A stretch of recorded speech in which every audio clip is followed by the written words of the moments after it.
Welcome. Welcome, the dear students of PG Semester 4. Welcome to my online class on my class. I am Professor S.K. Paul, University Department of English, BRABU, Muzaffarpur. Welcome again to my classroom, online classroom of PG Semester 4, EC2, and group partition literature. Dear students, today I am going to deliver my lecture on the topic Samaresh Basu's Art of Storytelling in Farewell. It is a short story written by Samaresh Basu. Samaresh Basu, the most prolific author of Bengal, who was surrounded by controversies. Two of his novels were briefly banned on charges of obscenity, and the case against his famous novel Prajapati was settled in the Supreme Court of India. Despite controversies surrounding him, Samaresh Basu was probably one of the most prolific writers of Bengali literature.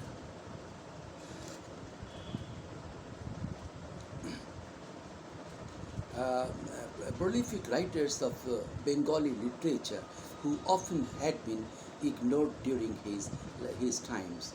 With more than 200 short stories and 100 novels to his credit, Basu was quite media shy and wrote under pseudonyms like Kalkut. It was the pseudonym of Samaresh Basu. But whatever he wrote, his life experiences made his creations popular, and the plethora of issues his books covered were contemporary, from political activism to working class life and even to sexuality, something that has been hidden from literature in those days.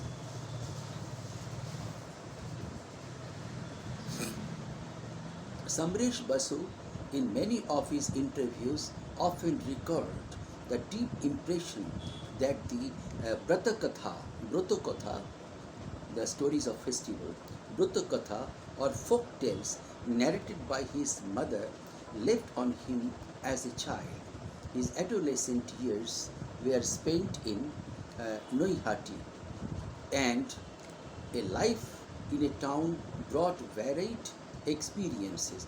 At one time, he used to hawk eggs from a basket carried on his head. Later, he worked for meager daily wages. From 1943 through 1949, he worked in an ordnance factory in Ichapur. He was an active member of the trade union and the Communist Party for a period, and was even jailed during 1949 to 50, when the party was declared illegal. While in jail, he wrote his first novel, Uttaranga, that was published soon after his release from jail. Basu found his true call, that of an author, and started writing professionally, refusing to join the factory even when offered his old job. Sumanta Banerjee, who translated his selected stories, says Samaresh Basu remains the most representative storyteller of Bengal's suburban life, as distinct from other well-known Bengali authors who had faithfully painted the life and problems of either Bengal's rural society or the urban middle class. Basu draws on his life's experience spent in a half-rural, half-urban industrial suburbs. Books he wrote under the name of Kalkut were an instant hit, like Amrita Kumbher Sandhane, in search of nectar in Nectar Ocean, a largely popular semi-autobiographical narrative centered around the Kumbh Mela. The many subsequent books by Kalkut had depicted the lives of the common man from all walks of life, including those who live on the periphery of the mainstream with their varied culture and religious beliefs. He also drew upon the recollections of the Puranas, like in his book Shamba, an interesting modern interpretation of the Puranic tales that won him a Sahitya Academy Award in 1980. He also won the 1983 Filmfare Awards for Best Story for Namkeen. His life and career. He would in later days recall the deep impressions that the Brata Kathas, fantastic folk tales recited by women while performing certain religious rites narrated by his mother, left on him as a child. His adolescent years were spent in Naihati, a suburb of Kolkata in West Bengal. His life was rich with varied experiences. At one point, he used to hawk eggs from a basket carried on his head. Later, he worked for meager daily wages. From 1943 through 1949, he worked in an ordnance factory in Ichapur. He was an active member of the trade union and the Communist Party for a period and was jailed during 1949 to 50 when the party was declared illegal. While in jail, he wrote his first novel, Uttaranga, that was published in book form. Soon after his release from jail, he began to write professionally, refusing to join the factory even when offered his old job. When he was only 21, he wrote his novel Nayanpurer Mati, the soil of Naranpur, Nayanpur. Though it was later serialized in Parichai, it was never published as a book. Adab was his first short story published in Parichai in 1946. A prolific writer with more than 200 short stories and 100 novels, including those written under the aliases Kalkut and Brahmar. Samaresh Basu is a major figure in Bengali fiction. His life experiences populated his writings with themes ranging from political activism to working class life and to sexuality. Two of his novels had been briefly banned on charges of obscenity. The case against one of these, Prajapati, was settled in the Supreme Court of India with overturned in 1985 the rulings of the two lower courts. Among other intellectuals, Buddhadev Bose, himself once accused of similar charges for his Raat Bhorer Drishti, came out strongly in support of Samaresh. To quote from Sumanta Banerjee's recent translation, Selected Stories, Volume 1, Samaresh Basu remains the most representative storyteller of Bengal's suburban life, as distinct from other well-known Bengali authors who had faithfully painted the life and problems of either Bengal's rural society or the urban middle class. Basu draws on his life experience of Calcutta's half-rural, half-urban industrial suburbs. While the nom de plume Calcut was adopted in 1952 for the immediate need to publish on overtly political piece, the real Calcut can be said to have been born with the publication of Amrita Kumbhe Sandhani, a largely popular semi-autobiographical narrative centered around the Kumbh Mela. The many subsequent books by Kalpur had depicted the lives of the common people from all over India and all walks of life, including those who lived on the periphery of mainstream, with their varied cultures and religious practices in a unique style that was Kalpur's own. He also drew upon the recollections of the and Itihas, Puranas and Itihas, Shamba, an interesting modern interpretation of the Puranic tales, won the Sahitya Academy Award in 1980. Samaresh Basu wrote a famous collection book, The Shrestha Galpo, The Great Stories. Many prominent short stories attached in this book. He was an Indian Bengali prominent poet, short story writer, and novelist too. Samaresh Basu, who wrote one of the best stories in the collection of many stories. This book, written in parallel with a variety of stories, has got a unique dimension. It may be said that Samaresh Basu, the famous Bengali writer, is himself an inexhaustible Bengali story house. Samaresh Basu cannot be divided into such a level that has started the turn of his own life after finishing the quest for life. Because when confession has been written, Samaresh Basu has entered another stage. We have seen after the confession he wrote পেলে লেগে যা মরেছে Palga Farsha. That is, to know life, I know myself. To know yourself, go deep into life. The writer's artistic entity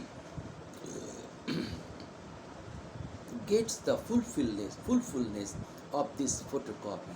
If you do not know how to tear yourself into the trunk and see how the society will be seen in the trunk. Story writer Samaresh Basu is also endless, and so forth. Samaresh Basu wrote a collection book is a Shrestha Galpo. He was an Indian Bengali prominent poet, a short story writer, and novelist also.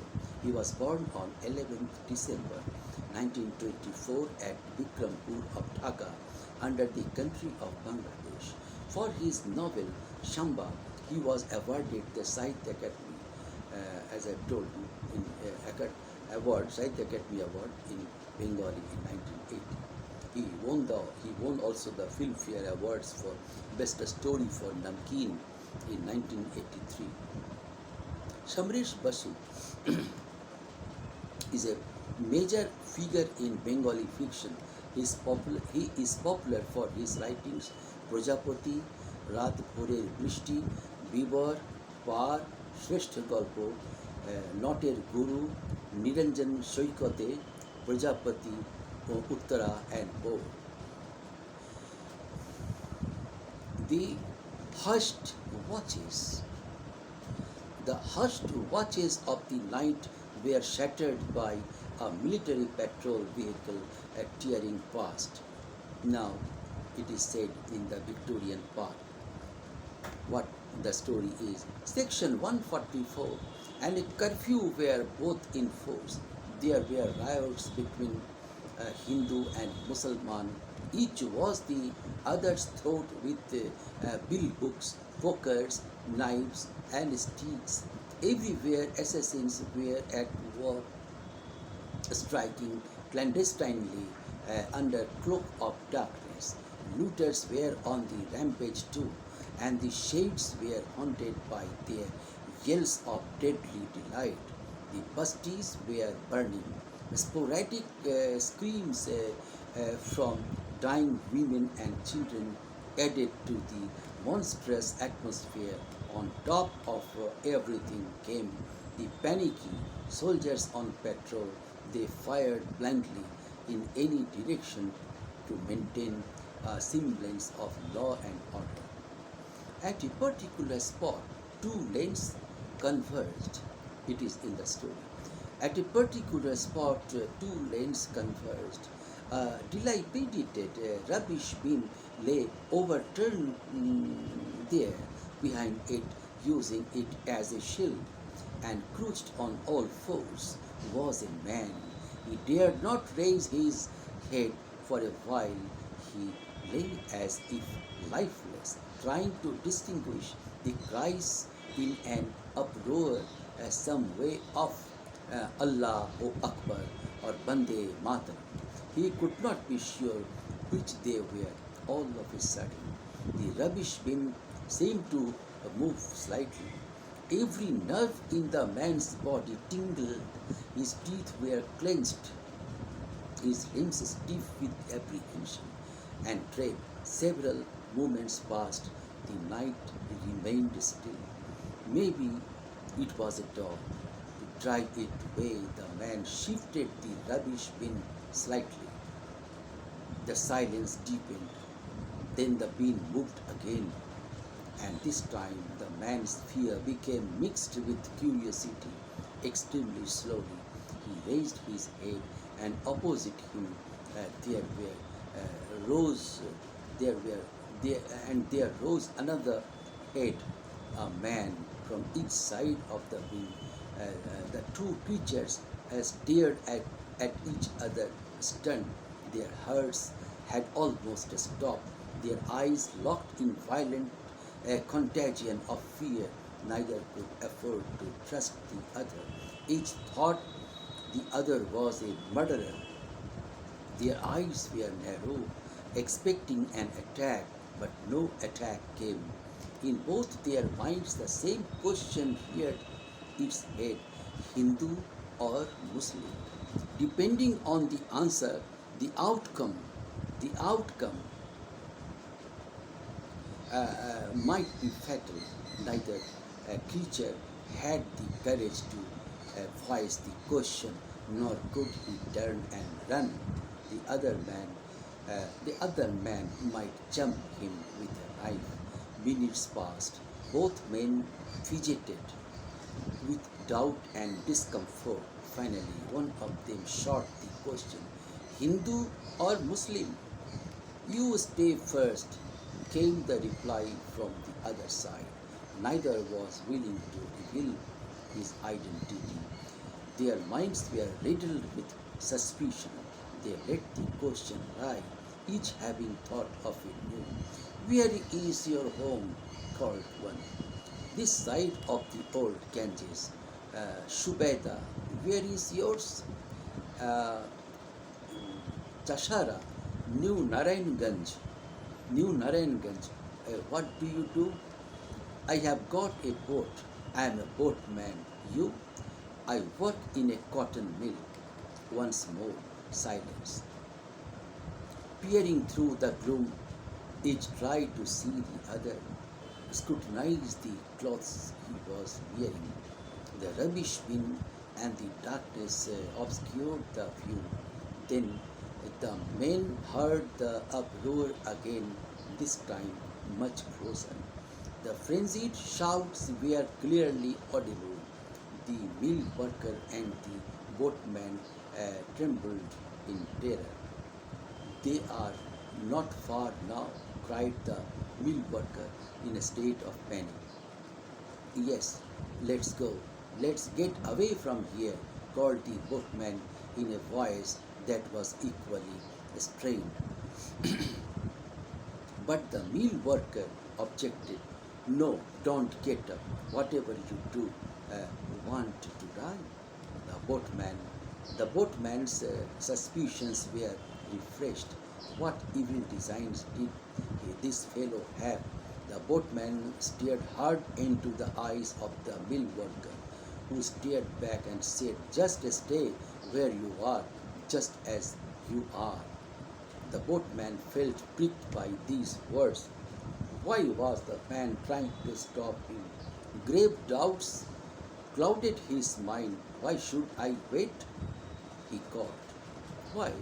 You need to ask, replied the milk-worker in a low charged voice. I have just told you. Did you want to die? The boatman did not care for the tone of the question.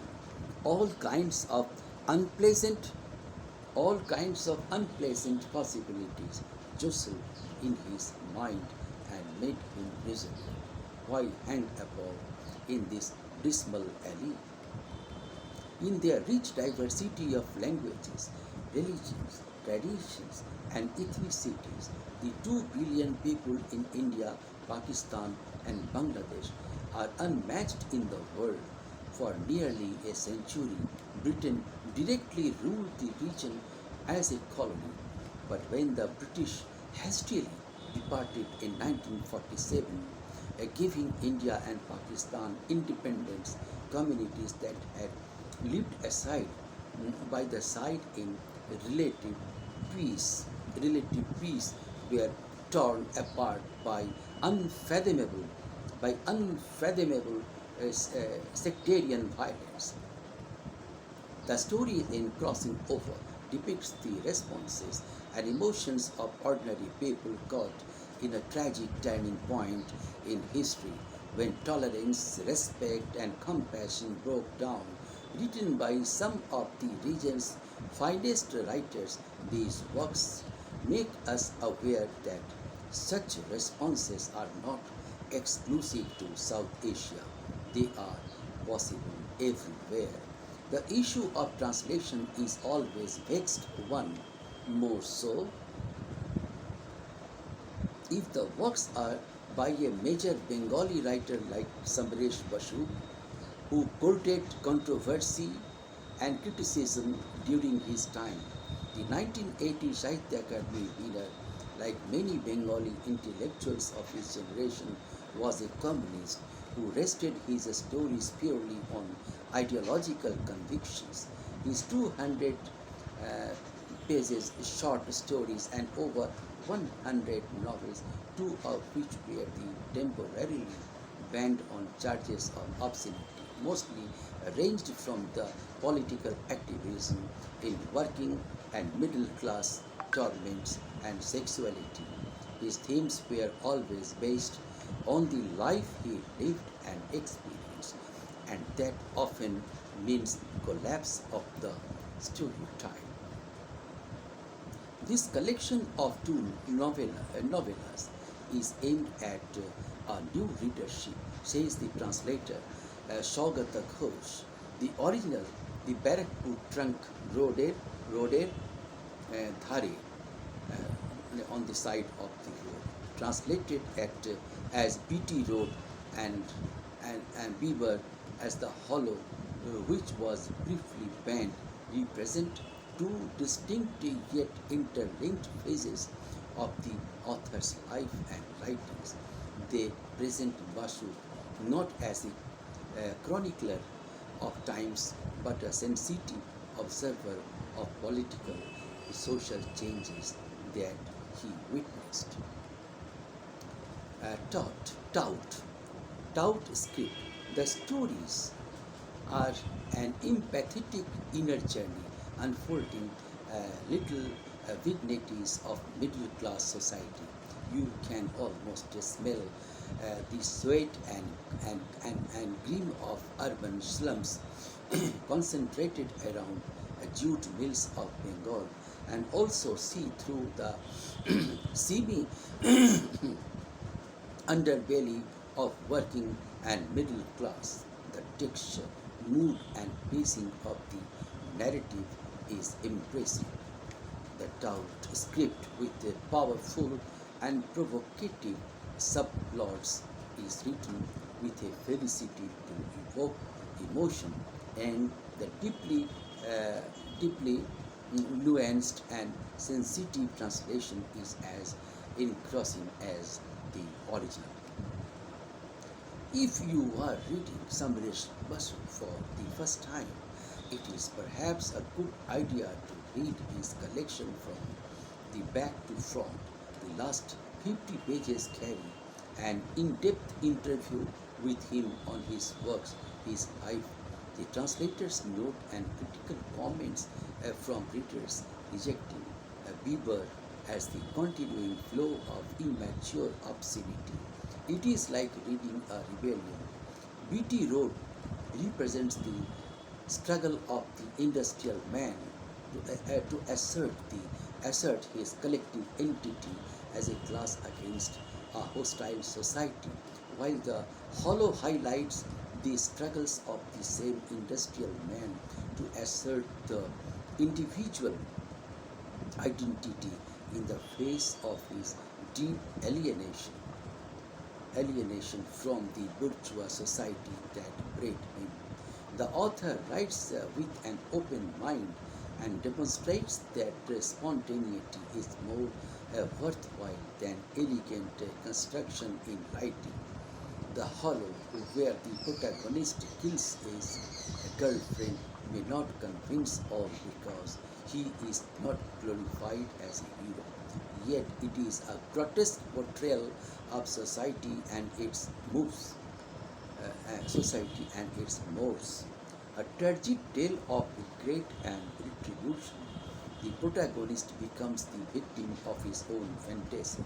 Its high voltage writing overwhelmed the intelligentsia with the despondency when it was first published in 1965.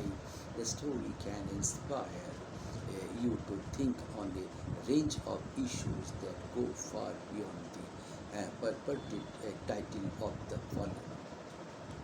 Tapestry of life. In contrast to the unashamed pursuit of middle class self interest, the other 1953 novel too is a beautiful tapestry of Bengali life, of a victim of circumstances, a narrative studded with the flourishes of emotions and languages. The author's understanding of the subject is deep. The, the, the grim squalor of the urban slums and the futile battle to make it livable. A deep inquiry into the people's lives, the growing trade union movement personified a history of aspirations, suffused with suffering, fortified by despair, carefully nurtured but fated to collapse. Life is like an extended nightmare in the sickening industrial sprawl. The slum is a ruin of homes, lives, and ambitions. Through a narrative of intrigues and enigma, the author gives fresh insights into the innocence and simplicity of those who live here. The story is seen a handles uh, uh, through a handles immigrant who returns to the landless immigrant who returns to the industrial belt from where he was earlier evicted for meeting labor unrest. It leaves you with the feeling that you can't live under the delusion for long, that everything is good. So this way, dear students, I have completed my lecture for the day. Again, I will meet you next time. Thank you. Thank you, all of you.